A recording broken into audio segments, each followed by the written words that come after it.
the member of the Pelicans as DeMar DeRozan has in his entire career right now? That does not surprise That 533 was the number. Impressive work from CJ McCollum. Also impressive for DeMar DeRozan, the mid-range king. 6 points from the still good-looking but not as good-looking Murray brother. 16 points from your boy Domantas Sabonis, who also had 13 rebounds and 7 assists. Look at that, filling up the box score. Solid night for him, and people are telling us he's not an all-star. Make it make sense. De'Aaron Fox, 24 points, 18 points from Kevin Huerter. Malik Monk also had 12, and the rest of that, who cares? They won, and that hurts. But again, I think this was a game you kind of expected from the Kings coming out of the gate slow. They needed to get their first win. Portland was just what the doctor ordered. I don't like the getting down by 26 points. I don't want a season full of that because that's going to get old real quick, Sean. But I do think when you look across the board and you're like, okay, they won the rebound battle. They won the points in the paint battle. That yes, they got down, but they clawed back late and didn't give. Those are things that I think a young team who is trying to find their identity and build this thing for another year or two out. Those are things that I think are important in the long run. Totally. And, you look at it, it's kind of a similar thing to what we were talking about pregame with how they lose that game, the first Pelicans game, in the fashion that they did at the last second. And then you would think that they would just kind of roll over the next one because that was such a demoralizing loss. These guys tonight, they get down 26.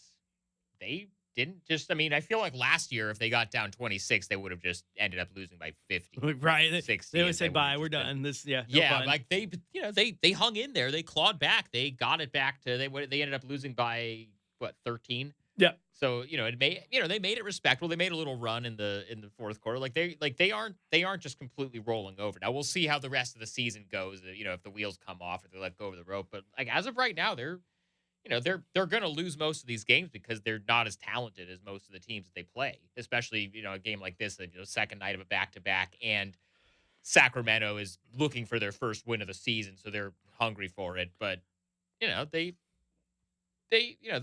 hung around. They hung in there. They got it down to 2 at one point.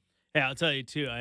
We talked about the interesting start to the season. First off, this poor Blazer team just has an absolute gauntlet to start the season, man. Which I don't think they're that upset about. I don't think the organization is that upset. No, you get it out the way. You're going to take your lumps. You're going to learn. But, when you start again, like we said, Klingon, his first game is against the well-oiled machine that is the Warriors. And then you get the Pelicans, who, yes, they have injuries, and yes, they may not be as good as even they thought, but that's still a team that has some chemistry and has been around for a minute. And then you come here and you get the Kings, and again, okay, DeMar DeRozan and all that, but the Murray, Sabonis, Fox, Huerter core, they've been together, right? Right. And that chemistry comes into play, and you saw that why the Kings were able to take advantage and get a win in this one. This is the fifth quarter. I am your host, Chris Burkhardt, joined today by our Trailblazers insider, Sean Hike. And if you want to jump on and get in on your thoughts here on what you saw, you know what to do. Grab that phone. 503-248-0620 is that telephone number. When we come back, after a quick little break, we're going to give you our shot of the night and our drive of the night. We still have the coach's corner, which I'm just going to make Shacker play the music, and then I'm going to tell you all the important stuff that Chauncey said. And then we're going to get out of here, man. Sean he's like, this is an off day, dude. You're keeping me up past my bedtime. I said, okay, we'll make it quick. All right, Chris Burkhardt here with Sean Hiken on the fifth quarter on your home of the Blazers, Rib City Radio 620.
Blazers trying to mount a comeback with 5:30 to play. Scoot takes off and drives off the glass. No. Walker there for the tip and two and the foul. An aggressive play from Jabari Walker on the offensive glass. It's a 14-point game. The Blazers have scored 12 in a row, and Walker will get an and-one opportunity.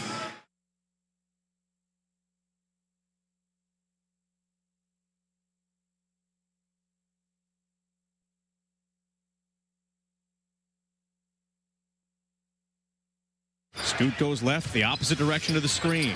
Goes up and under, around, no good. Rebound, Klingon reverses it in. Donovan Klingon gets the two, and it's a 7-point game, 25-18.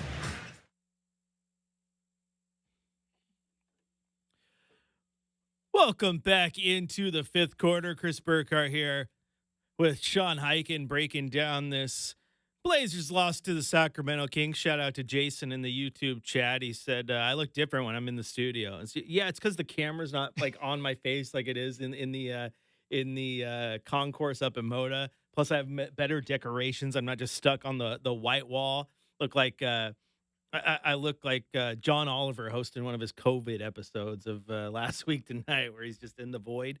But he also says, "What's the other show you do where you actually talk to YouTube during the breaks?" It's this show.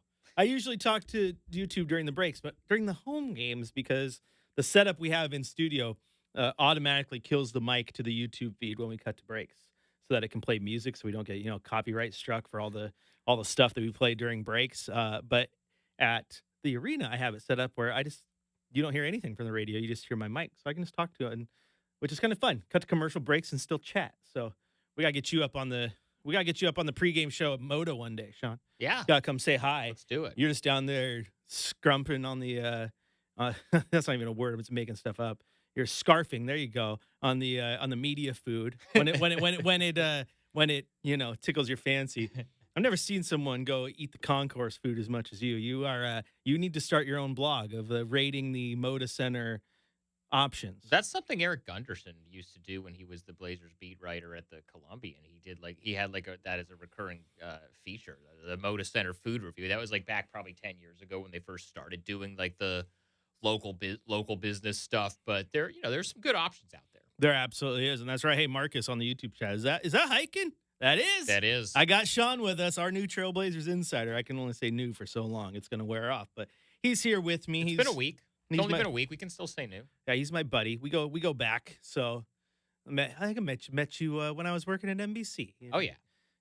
Which is funny because it was a long story that you don't even know, but it was cool to meet you, and it's cool to be here hosting a show with you because I actually, on social at least, have been following you since your time when you were covering the Bulls. Mm-hmm. So I didn't start following you when you just got back here and we're doing the Blazers stuff. So it's cool to have you here, man. I really do mean that. So let's see.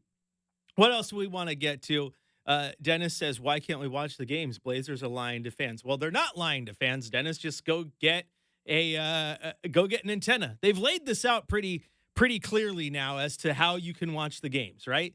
You can watch the games if you have an antenna.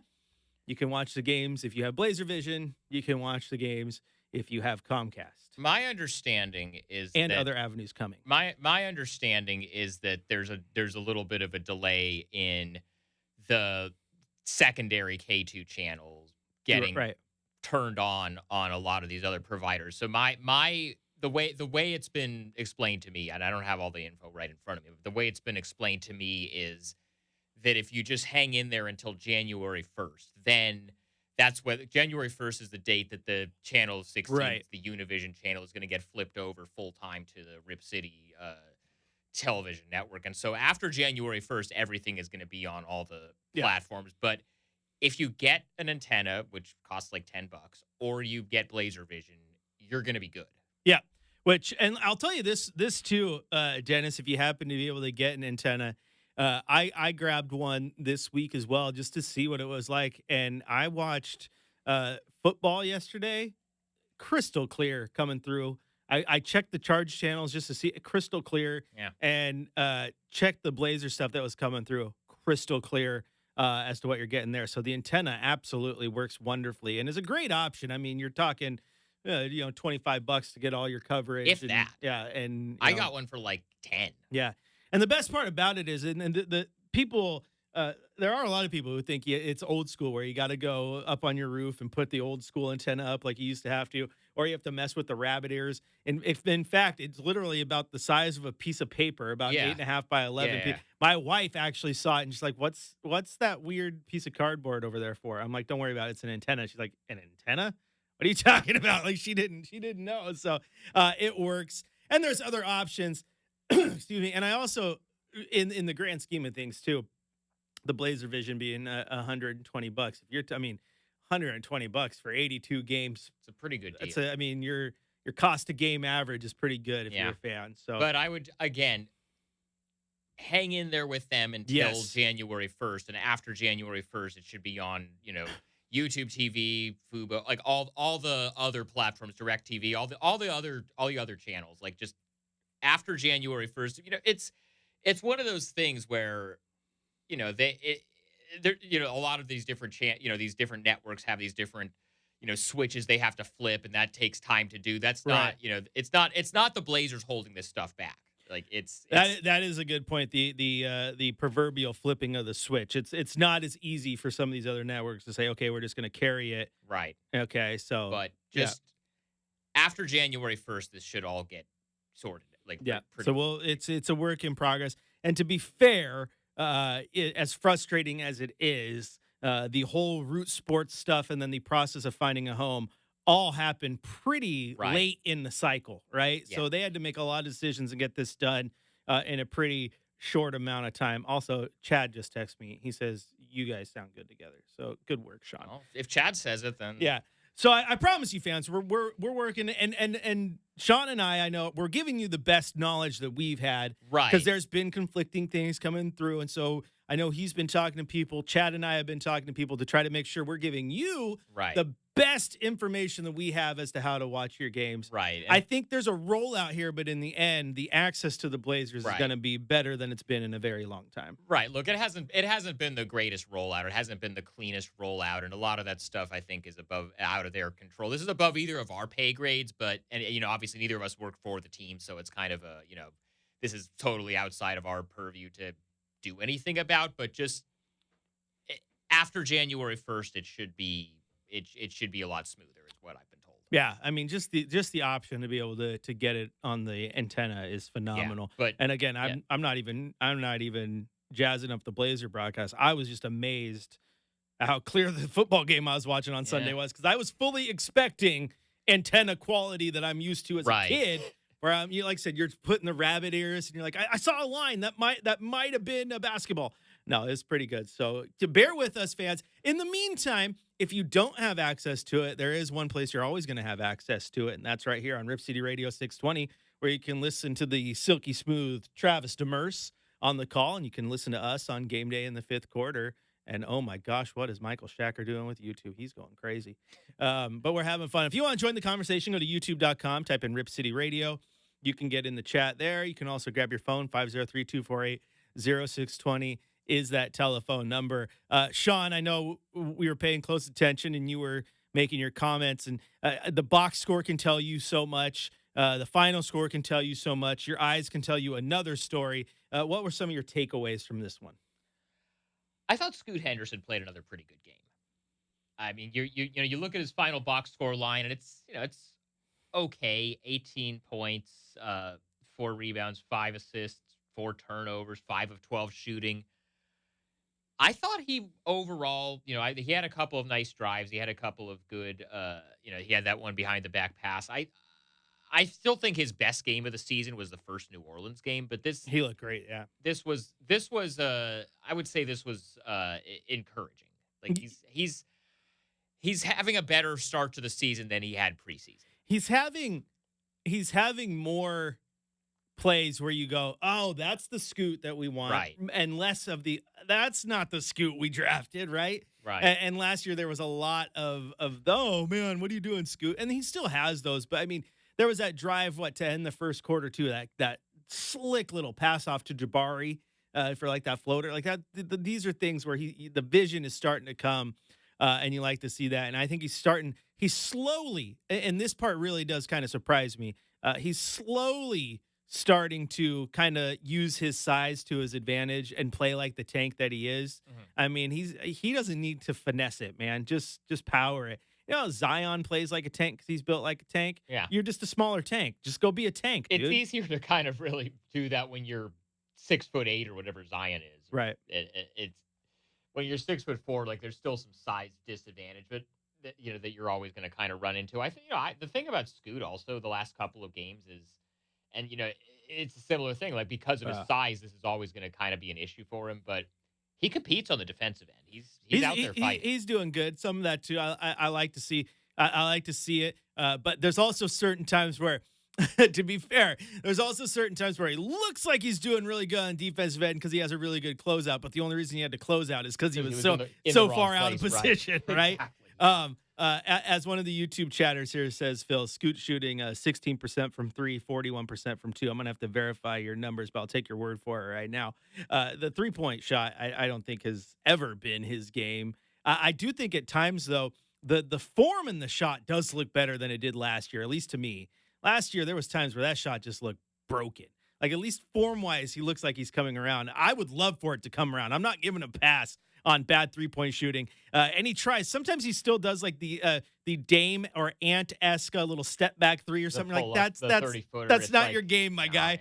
There was one the other day, Sean. It might have been that first game against Nola where he did like a 30-foot pull-up. And you, like, as he pulled up, you vocally you're like, oh no. Like, no, I remember I looked at you and I was just like, okay. And I think he airballed that one. Yeah, but it's. I mean, the thing is, he's not like getting up a ton of those. He shot 1 for 2 from 3 tonight, so it's not like he's taking a ton of bad threes. No, absolutely not. But I do think he's starting to be more of the finisher at times that we expected. Still working on it, but again, like we said pregame, man. For any second-year guard not drafted 3rd overall and living in the shadow of Dame, most people will be like, I see what's going on. I like the progression, the 15 points per game or whatever, blah, blah, blah. But when you have the lofty expectations of number 3, people's patience, it's just a little bit shorter. All right, if you want to join the conversation, youtube.com is one way to do that. You can also go on Twitter and type in Chris J. Burkhart or @Hikin and follow us both there. Tweet at us. We'll do our best to get the conversation going. And, of course, you can dial 503-248-0620 to get on the telephone line. It's going to take a quick break here. When we come back, we're not going to go to the coach's corner, unfortunately, because we don't have coach audio. When it came down the pipe, it was double audio, so you heard like TV at the same time. I'm not trying to give you headaches, but I'm pretty sure I can give you the rundown. We're also going to hand out our game balls before we put a bow on this one. Chris Burkhart here with Sean Hikin on your home of the Blazers, Rip City Radio 620.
Welcome back into the fifth quarter, and I lied. We do have some coach audio. We were able to grab some in that break. It's clean, no TV edit on it. So let's hear what Coach Billups had to say.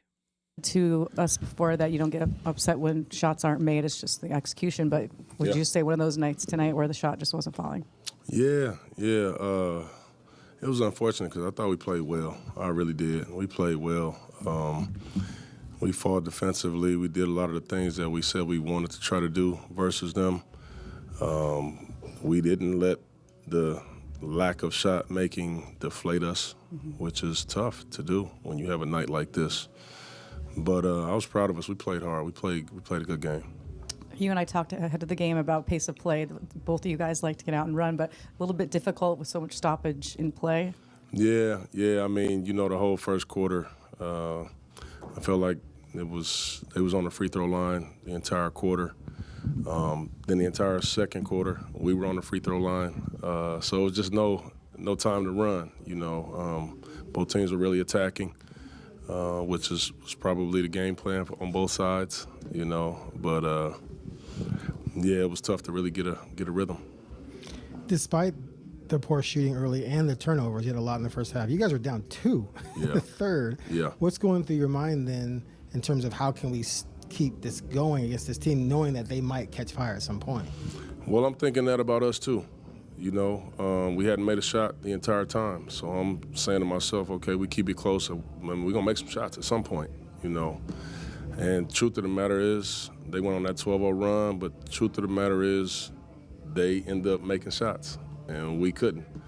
And it's tough to stay in any game, in the NBA in today's standards where you can't make threes. It's just tough to stay in any game. And especially when Jeremy and Ant can't make threes or really make shots at all. Yeah. When that happens, how do you try and manufacture offense? Well, I think, you got to do what we tried to do, and that's just keep attacking. And I thought we did a good job of creating some good looks for everybody, But truth is, when Jeremy and Ant, neither one of them can get going, it's going to be difficult for us on most of those type of nights. They've both been so good offensively, They carry a burden for us offensively. Obviously, DA started to get going a little bit, but most of his are all twos, So I thought it was a well-played game, though. What have you seen from Scoot, particularly finishing at the rim in comparison to last season? It seems like he's much more comfortable when he's getting to the paint and to the rim, and it seems like he's doing a much better job of kind of just finishing easy rather than trying to kind of do a bunch of different things. Well, it was one of our points of emphasis for Scoot in the summertime is, his finishing around the basket, because he's going to be able to get there. He's an attacking type of player, and we wanted to make sure that we try to make him more efficient when he does get there. So I think early on in the season he's doing a really good job of not only getting there and finishing, but also getting on that free throw line. It's just kind of who he is. So you like to see it when the guy's been working on something most of the summer, and then they start the season and they find out that was time well spent. They're here from head coach Chauncey Billups, and heading to the YouTube stream. Kirk's getting into it. He's not very happy that Scoot is in the bench and not starting right now, and says that if he were Scoot's agent, he'd be asking for a trade on his next contract. And I say, why? Because he's not starting? Amen Thompson, who was drafted right behind him, isn't starting either. He's started 23 games over his year and start now, right? So you're not guaranteed to start. You don't have to start. And in fact, at this point in time, I mean, I understand why they're doing it. Like, they're not rocking the boat too much, because there's a lot of moving parts to this bad boy right now, Sean.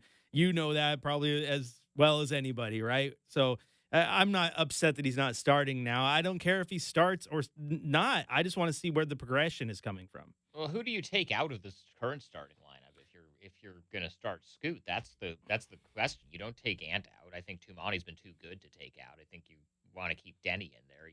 Then obviously Jeremy and DA are going to who do you take out? You're at the crossroads where it's like, okay, you can't move any of those guys, to your point, And if you put Ant on the bench, okay, have fun with Ant because your star guard is now on the bench. You also literally don't have anybody that can create their own shot in the starting right. lineup. But I'm also saying, okay, he's going to be asked to be traded now. That's going to not do great for the locker room.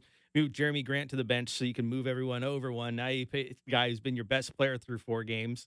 And that's not great for his trade value. And that's people want to trade him so badly. Like, he's got to start. He's got to play. It's not great for DA's trade value if you throw him out there. So it's like there's moving parts to this.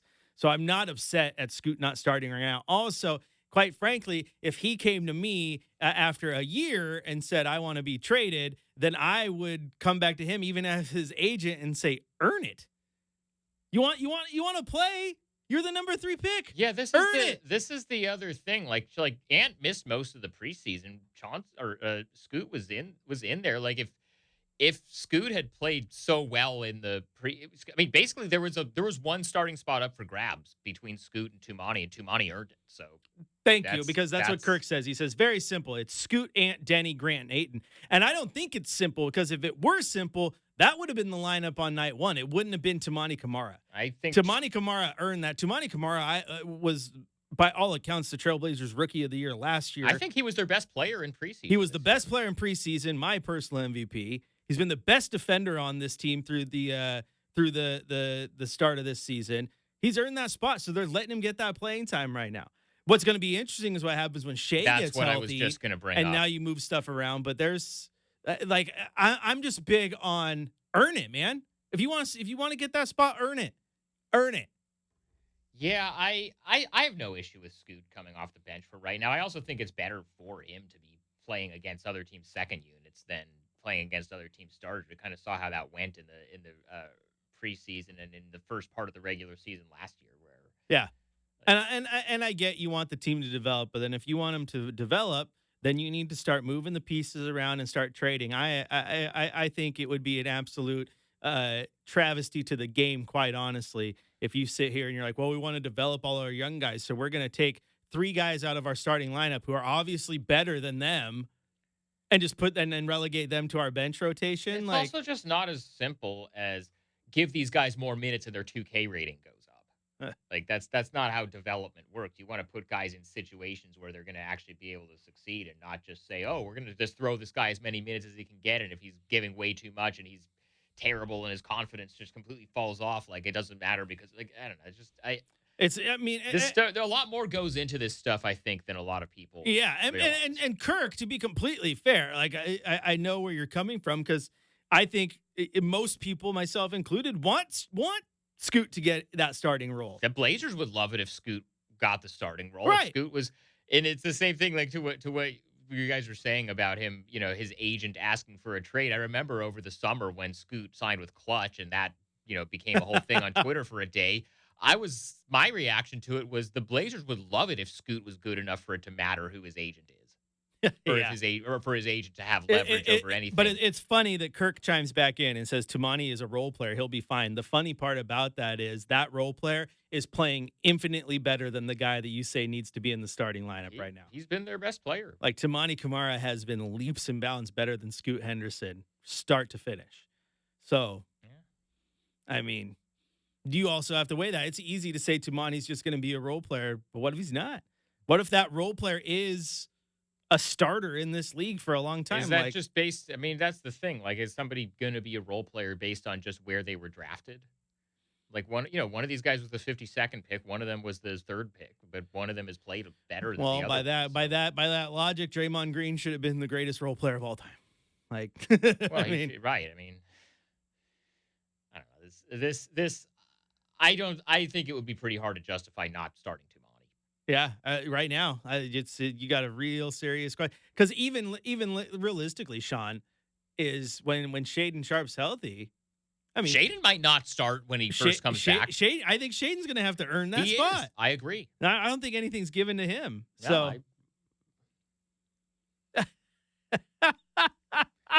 Just so people know, I'm not seeing these comments. So this is I'm okay. I'm just laughing at Marcus Lake here, because there are analogies and then there are like analogies. Okay. Like this statement he just made is really good. Okay. Says you can dissolve sugar into sweet solution, but without a crystal seed, you can't grow rock candy. You need those bets. I don't know why, but Okay. my man, if you don't do it already, write some inspirational speeches, take up poetry. That's good ad That copy, is actually, phenomenal. right? Go write for like the what's the sugar company? I find the sugar company. All I know is that it tastes good, and I'm addicted to it. I'm gonna Google what the sugar company. But is. Marcus, if we were handing out MVPs of the YouTube chat, you get that. You get that one right off. Right Just off for the that top. analogy, yeah, I have to agree with that. Yeah, he says Willy Wonka has him on the payroll, and yeah, Kirk. Yeah, there you go. And Kirk, my man, Kirk is all Kirk. I love. He tends to go again, like his view on the team almost always goes against mine, but he still keeps chiming in, and I love the fact I'm giving him a massive shout out here because while you and I may be going against him, I love the energy he brings and the fact that he keeps the comment section going. So Kirk, thank you for that. But you didn't come up with a sugar analogy, so you don't get MVP. Yeah, you would have got MVP if you could have told me why Scoot should start. But in terms of sugar or candy, I would have given you the MVP of the chat.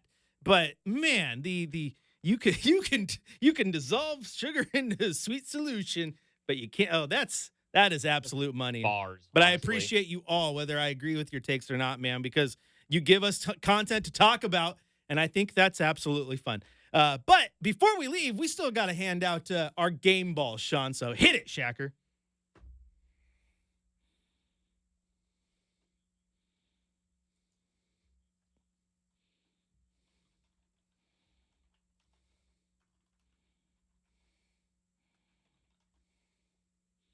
All right, it is time for our game balls, and I'm going to go corny here.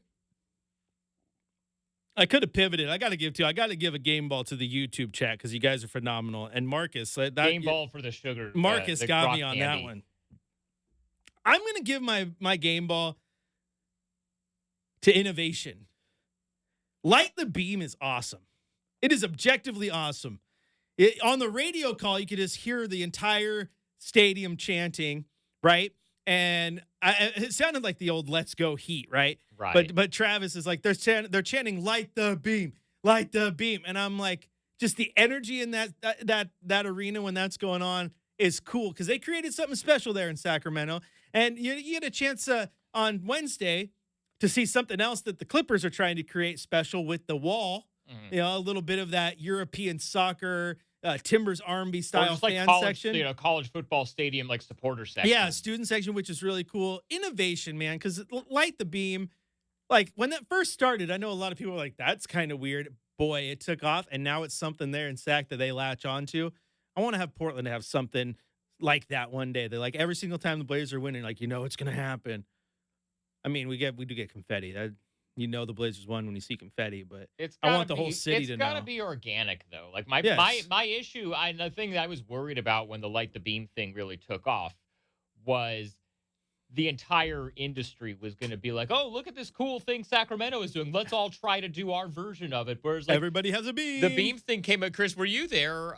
This was 2 years ago. This was the last Dame year. This was when they were like shut it down and were playing like non-NBA guys towards the end of the year. The game that Sacramento clinched their playoff berth for the first time in 16 years was here. They played 2 games in a row here in like the last week of the season, and Sacramento winning one of those games locked them into the playoffs. And there was a whole contingent of Kings fans here in Portland at that game chanting "Light the Beam" at Mo. Right. But the thing that I have to say, I've just like really like they got like all-time lucky with this. That was the first year that they started doing the Light the Beam thing. They put that in like at the beginning of the season as like a thing for the season. And that also happened to be the first year that the Kings were good in 16 years. Right. Like, could you imagine if they like were making a big deal of, we're going to play this Light the Beam thing. We're going to do this every time we win. And then they win like 26 games that year. Like them doing it in that year where it's the best team that they've had since like the Chris Webber Vlade teams 20 years ago. Right. Is also the year that they introduced this thing like that. They got really lucky with that. Hey, between that and the cowbell, they get lucky when they do random stuff over there in Sacramento. Yeah. I don't know what it would be in Portland, but it's cool. You have a game ball to hand out? I want to go a little bit off the board here and just give a little bit of, recognition to Jabari Walker. He, tonight, first double-digit points game of the season, 15 points, 5-9 shooting, 6 rebounds, 20 minutes.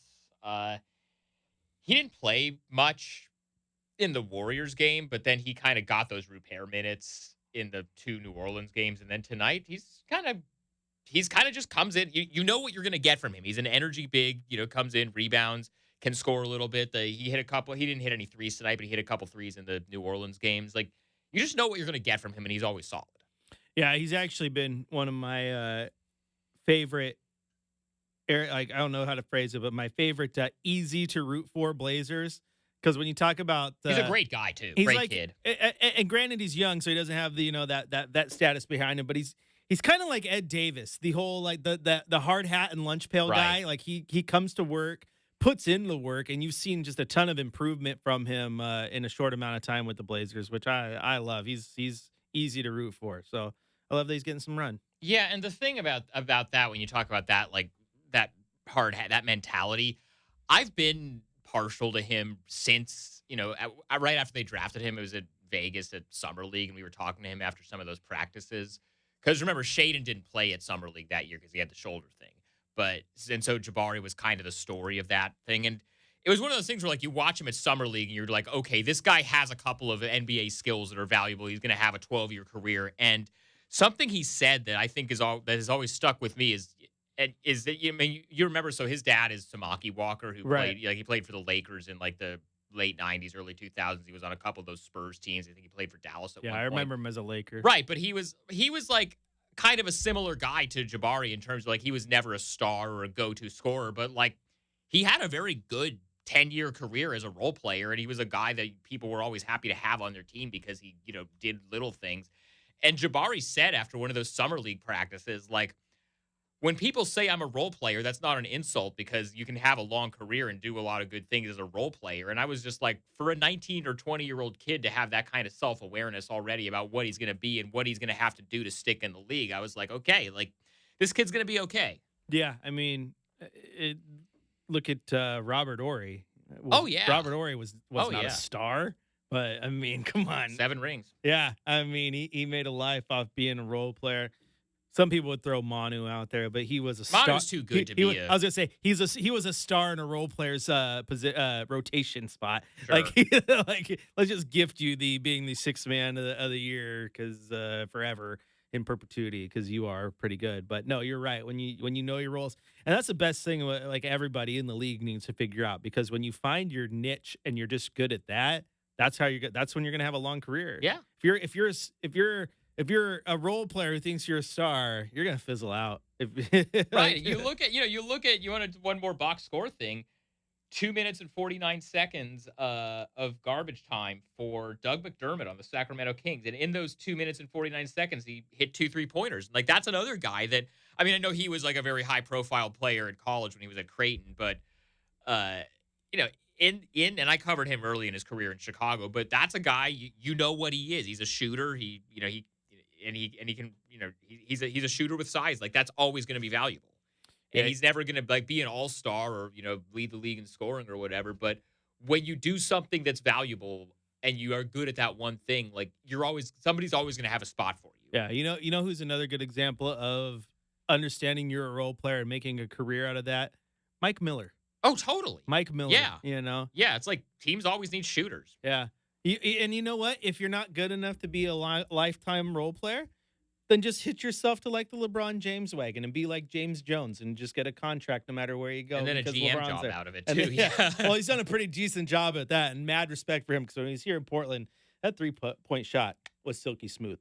All right, that's going to do it for the 5th quarter. Sean, thanks for joining me. It was fun. This was fun. This is definitely going to happen again at some point in the near future. Yes, we will make it happen. Like I said, you don't have to come all the time. It's my show, not yours. If you want it to be ours, I'm down. But you know what? We'll ease you into all this because you're a busy man. But I appreciate you. We had fun tonight. Blazer fans, we're going to be right back at it on Wednesday as the Blazers take on the Clippers. Their first trip down to the new, the Intuit Dome? Is that what it's called?